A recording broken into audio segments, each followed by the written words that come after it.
I'm going to demonstrate how to do a gravel vacuum on your Marineland tropical fish system.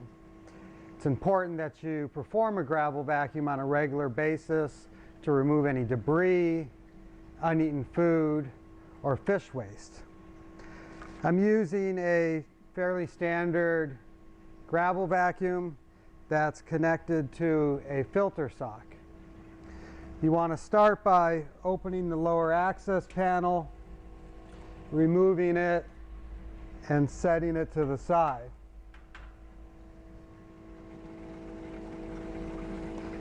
You want to take your filter sock holder, rest it over the edge of the sump, making sure that it sits in place and that the water will be directed into the center of the filter sock. You want to open your tilt access door, submerge the gravel vacuum into the aquarium.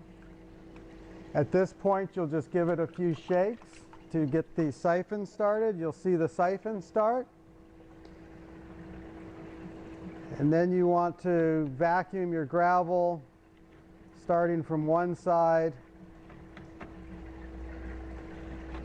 working your way to the other side, and then you can work your way from the front to the back.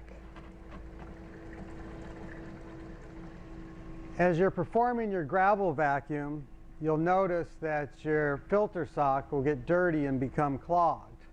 That's actually a good sign. It's an indicator that you're removing the waste and debris from your aquarium.